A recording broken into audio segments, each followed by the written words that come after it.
សួស្តីអ្នកទាំងអស់គ្នាស្វាគមន៍មកកាន់អេពីសូតទី4របស់ខ្ញុំដែលរឿងរ៉ាវថ្ងៃនេះដែរកើតឡើង30ឆ្នាំមុនហើយបានចែករំលែកដោយប្អូនស្រីម្នាក់ឈ្មោះជាតាដោយប្អូនស្រីជាតាបានប្រាប់ថាកាលពី30ឆ្នាំមុនគាត់រស់នៅភ្នំពេញជាមួយនឹងប៉ារបស់គាត់ហើយនៅជាប់ផ្ទះគាត់ហ្នឹងគឺមានដីមួយដែលម្ចាស់គេដាក់លក់ហើយប្អូនស្រីជាតាបានបញ្ជាក់ថាដីហ្នឹងគឺដាក់លក់តាំងពីមុនគ្រួសាររបស់ជាតាហ្នឹងមករស់នៅតំបន់ហ្នឹងមកម្លេះរហូតដល់គ្រួសារប្អូនស្រីជាតាមករស់នៅនឹងបានប្រហែលជា2 ទៅ 3 ឆ្នាំទើបឃើញមានគេមកទិញដីនៅជាប់ផ្ទះប្អូនជាតាហ្នឹងហើយគ្រួសារដែលមកទិញដីនៅជាប់ផ្ទះប្អូនជាតាហ្នឹងគឺមានសមាជិកចំនួន4នាក់ដែលមានប្តីប្រពន្ធហើយនិងកូនស្រីប្រុស2នាក់ហើយគ្រួសារហ្នឹងពួកគាត់ក៏បានសង់ផ្ទះដែលនៅពេលដែលកំពុងសាងសង់ផ្ទះហ្នឹងក៏មានអ៊ំប្រុសម្នាក់ឈ្មោះថាធុណាដែលគាត់មានអាយុប្រហែលជា30ឆ្នាំក្រាស់ហើយគាត់ក៏បានប្រាប់ថាអឺដីនៅកន្លែងហ្នឹងនៅអត់បានទេកុំនៅអីបើនៅគ្រួសារគាត់នឹងមានបញ្ហាដូចថាអាចនឹងប៉ះពាល់ដល់ជីវិតទៀតណាគាត់ក៏ប្រាប់ចឹងតែគ្រួសារដែលសាងសង់ផ្ទះហ្នឹងគាត់អត់ជឿទេហើយថាឲ្យអ៊ំធនាហ្នឹងទៀតថាហើយមាត់ចង្រៃចឹងគេទៅមកទិញដីហ្នឹងឲ្យពងធ្វើផ្ទះផងមកនិយាយពាក្យបែបហ្នឹងអីចឹងណាហើយដោយសារតែគ្រួសារហ្នឹងគាត់មិនជឿអ៊ំធនាចឹងហើយគាត់ក៏បន្តសាងសង់ផ្ទះហ្នឹងរហូតទៅរហូតដល់ធ្វើផ្ទះហ្នឹងហើយក៏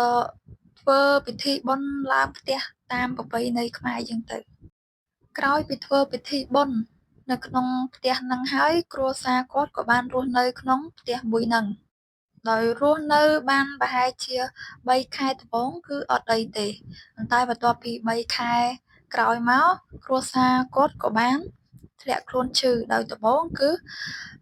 ប្តីរបស់គាត់បន្ទាប់ពីប្តីឈឺក៏មកឈឺប្រពន្ធបន្ទាប់ពីប្រពន្ធឈឺក៏មកឈឺកូនវិញទៅគឺគ្រួសារហ្នឹងគឺត្រូវតែមានអ្នកណាម្នាក់គឺឈឺចឹងហ្មង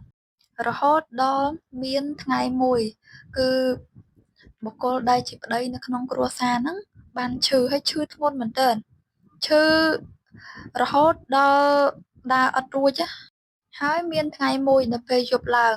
បុគ្គលដែលជាប្រពន្ធហ្នឹងក៏បានគេយល់សពទៅយល់សពថាឃើញមនុស្សស្រីម្នាក់ដែលកាត់សក់សេះហើយសក់ត្រឹមប្រះស្មារាងក្រោមស្មាមកបន្តិចហើយមុខមាត់គឺសុទ្ធតែឈាមហើយមកបញ្យល់សពថាឲ្យមីងដែលជាប្រពន្ធហ្នឹងប្រាប់ថាបើសិនជាគ្រួសារ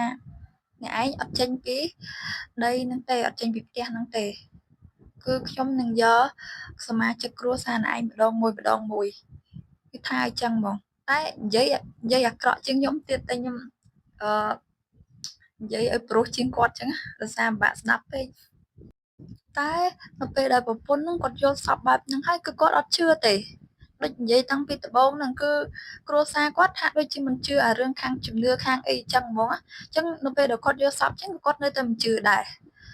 រហូតដល់ថ្ងៃមួយគឺប្តីហ្នឹងធ្លាក់ខ្លួនស្លាប់ទៅត្មងគឺស្លាប់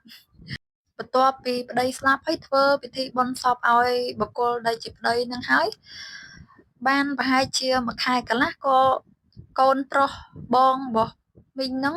មីងម្ចាស់ផ្ទះហ្នឹងក៏បានធ្លាក់ខ្លួនឈឺទៀតហើយឈឺដូចប្តីហ្នឹងដូចប្តីដែលទៅមិនស្លាប់ហ្នឹងដែលព្យាយាមយកទៅប៉ាតយកទៅអីហើយក៏ប៉ាតហ្នឹងគេរកមូលហេតុនៃការឈឺហ្នឹងគឺអត់ឃើញថាគាត់ហូបអត់បានគ្រប់គ្រាន់សម្រាកអត់បានគ្រប់គ្រាន់អញ្ចឹងទើបធ្វើឲ្យគាត់ឈឺអញ្ចឹងណាប៉ុន្តែសមាជិកគ្រួសារដូចជាមីងដែលជាប្រពន្ធហ្នឹងដែលត្រូវម្ដាយនិងកូនប្រុសហ្នឹងថាអត់មានអីទេហូបបានឃើញបានអីធម្មតាចាំមិនក៏ឈឺអញ្ចឹងនិយាយរួមរកមូលហេតុឈឺនឹងអត់ឃើញដោយថ្ងៃមួយនៅពេលដែលបុគ្គលដែលជាប្រពន្ធនៅក្នុងផ្ទះហ្នឹងមីងម្ចាស់ផ្ទះហ្នឹងក៏បានចេញមកមុខផ្ទះហើយជួបអ៊ំធនាហ្នឹងហើយក៏គាត់ពិបាកចិត្តដែលប្តីទៅផ្សព្វឲ្យកូនធ្លាក់ខ្លួនឈឺអញ្ចឹង ក៏និយាយជាមួយអ៊ំធណាហ្នឹងហើយអ៊ំធណាហ្នឹងថាមិនបាច់ទៅព្យាបាលណាទេនាំគ្រួសារចេញពីផ្ទះហ្នឹងទៅគឺលេងអីហើយដល់ពេល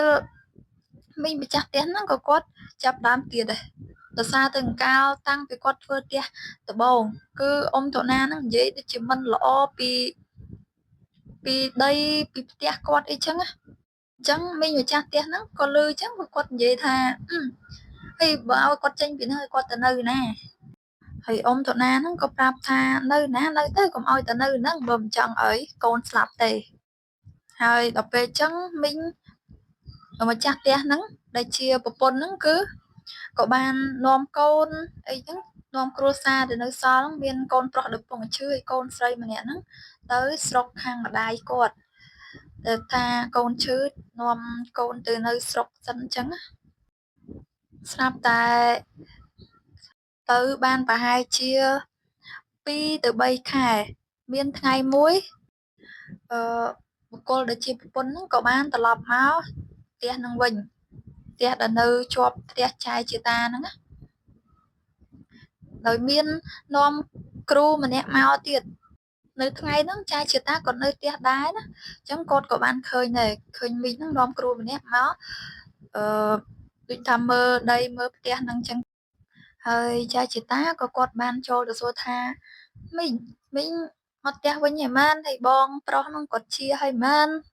ហើយដល់ពេលមីងហ្នឹងគាត់ក៏បានប្រាប់ថាមីងអត់មកនៅវិញទេមីងនាំលោកគ្រូមកមើលផ្ទះហើយមីងស្រីហ្នឹងគាត់ក៏បាននាំគ្រូហ្នឹងចូលទៅមើលក្នុងផ្ទះហើយដើរមើលដីដល់ក្រោយអីចឹងទៅ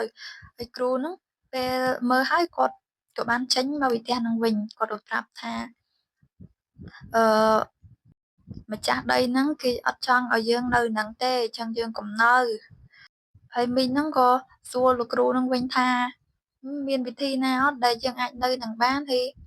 លោកគ្រូគាត់ក៏ឆ្លើយវិញថានៅអត់បានទេម្ចាស់គេគឺអត់ចង់ឲ្យយើងនៅអញ្ចឹងយើងមានតែចេញហ្នឹងហើយបើគេមិនចង់ឲ្យយើងនៅហើយក្រោយពីមើលដីមើលផ្ទះហ្នឹងហើយមីងដែលជាម្ចាស់ផ្ទះហ្នឹងក៏បាននាំលោកគ្រូទៅស្រុកវិញទៅហើយក្រោយមកចាយជាតាក៏បានមកផ្ទះវិញហើយក៏និយាយប្រាប់ប៉ារបស់គាត់ថាប៉ាមិញខ្ញុំឃើញមីងផ្ទះចិត្តយើងហ្នឹងគាត់មកហើយយកគ្រូមកមើលដីនៅហ្នឹងមើលផ្ទះគាត់ហើយចាយជាតាក៏បានប្រាប់ពាក្យពេចន៍ដែលគ្រូហ្នឹងនិយាយមួយមីងហ្នឹងមិនអញ្ចឹងទៅហើយប៉ារបស់គាត់ថារឿងហ្នឹងប៉ាដឹងហើយប៉ាប្រាប់គាត់ដែរតាតាំងពីដំបូងថាកុំឲ្យនៅហ្នឹងតែគាត់មិនជឿហើយឥឡូវតស្លាប់ប្តីមួយមិនដឹងស្ដាយហើយចាជីតាក៏សួរប៉ាគាត់ថាមិនបានប៉ាដឹងហើយប៉ាគាត់ក៏ថា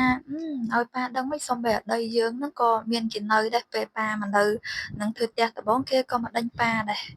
ហើយចាជីតាក៏គាត់សួរប៉ាគាត់ទៅពេលឮអញ្ចឹងថាដីគាត់ហ្នឹងមានគេនៅហើយគេមិនចង់ឲ្យយើងនៅអញ្ចឹងមិនគឺយើងនៅបានប៉ុន្តែផ្ទះមីងដែលនៅជាប់ហ្នឹងគឺនៅអត់បានទេហើយប៉ាគាត់ក៏ឆ្លើយថាដោយសារតែសមាជិកគ្រួសារយើងម្នាក់គឺសុទ្ធតែជាអ្នកដែលមានរាសីខ្ពស់គឺរាសីខ្ពស់ជាងខាងពួកនោះជាងខាងពួកវិញ្ញាណដែលនៅដីហ្នឹងអញ្ចឹងគេធ្វើអីយើងអត់បានទេហើយដូចយើងស្ដាប់តាំងពីដើមអញ្ចឹងគឺប៉ារបស់ចៅជាតាគាត់គឺជាអ្នកដែលមានយានអញ្ចឹងពួកខាងនោះគេធ្វើអីអត់កើតទេហើយគ្រួសារដែលទិញដីមកនៅថ្មីគ្រួសារដែលនៅជាប់ផ្ទះចៅជាតាហ្នឹងណាគឺអាចថាសមាជិកគ្រួសារគាត់ម្នាក់មានរស័យទាបអញ្ចឹងពួកខាងវិញ្ញាណហ្នឹងគឺងាយនឹងមកបៀតបៀនគឺអាចមកយកជីវិតបានអញ្ចឹងហើយនឹងគឺជាមូលហេតុដែលគ្រួសារចៅជាតានៅដីនឹងបានប៉ុន្តែគ្រួសារជាប់ហ្នឹងគេនៅដីនឹងអត់បាននិយាយរួមដីដែលមានអាថ័ន្តមានវិញ្ញាណកាន់ហ្នឹងគឺតាំងពីរគឺទាំងដីគ្រួសារចៅជាតារស់នៅហើយនិងដីគ្រួសារជិតខាងចៅជាតាហ្នឹងរស់នៅគឺដីហ្នឹងគឺដូចគ្នាហ្មងប៉ុន្តែមូលហេតុដែលចៅជាតានៅបានគឺដូចខ្ញុំនិយាយចឹងគឺគ្រួសារចៅជាតាមានរាសីខ្ពស់ហើយដល់ពេលគ្រួសារជាប់ផ្ទះចៅជាតាហ្នឹងគឺរាសីដាក់អញ្ចឹងខាងវិញ្ញាណហ្នឹងគេអាចធ្វើបានហើយ ហើយអ្នកទាំងអស់គ្នាដឹងអត់ថាប៉ាចៅជាតានរណាគេ គឺអ៊ំសុណាហ្នឹងហើយដែលជាអ៊ំប្រុសម្នាក់ដែលទៅតឿនគ្រួសារនៅជាប់ផ្ទះហ្នឹងថាកុំឲ្យនៅដីហ្នឹងបើហ៊ានទៅនៅដីហ្នឹងនឹងមានបញ្ហាគឺអ៊ំសុណាហ្នឹងចឹងបានចៅជាតាគាត់ដឹងរឿងហ្នឹងច្បាស់ដោយសារតែអ៊ំសុណាហ្នឹងគឺជាអ្នកដែលមកនៅដីហ្នឹងតាំងពីមុនគ្រួសារហ្នឹងមករស់នៅទៀតអញ្ចឹងគាត់ជួបរឿងមុនអញ្ចឹងគាត់ដឹងថាដីនៅជាប់ហ្នឹងគឺមានបញ្ហាហើយពួកវិញ្ញាណហ្នឹងអត់ហ៊ានជាមួយនឹងអ៊ំសុណាហ្នឹងទេដោយសារតែអ៊ំសុណាហ្នឹងរបៀបថាមានគ្រូកាន់ណាអញ្ចឹងធម្មតាអ្នកមានគ្រូកាន់គឺគាត់របៀបថាគាត់ចេះអារឿងមន្តអាគមរឿងអីតិចតួចហើយពួកខាងវិញ្ញាណហ្នឹងឃើញគឺដឹងគឺខ្លាចហ្មងហើយចៅជាតាគាត់ប្រាប់ថាប៉ាគាត់ប្រាប់គាត់ថាវិញ្ញាណហ្នឹង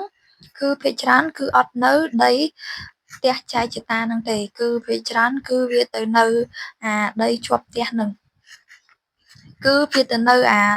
ផ្ទះចិត្តខាងផ្ទះចៅជាតាហ្នឹងគឺទៅនៅខាងនោះដោយសារតែពួកវិញ្ញាណហ្នឹងវាខ្លាចប៉ាចៅជាតាហ្នឹងនេះគឺជារឿងរ៉ាវដែលកើតឡើងកាលពី30ឆ្នាំមុនដែលបានចែករំលែកឡើងដោយបងស្រីម្នាក់ឈ្មោះជាតាមូលហេតុដែលកើតឡើងរឿងហ្នឹងដោយសារតែការមិនជឿគឺគេប្រាប់ហើយគឺអត់ជឿវាអញ្ចឹងរឿងរ៉ាវហ្នឹងគឺមានតែប៉ុណ្្នឹងទេអរគុណដែលបានស្ដាប់វីដេអូហ្នឹង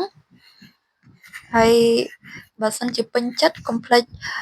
ចុច like និង share វីដេអូហ្នឹងដើម្បីទទួលបានវីដេអូថ្មីក្រោយៗទៀតសូមអរគុណបាយបាយ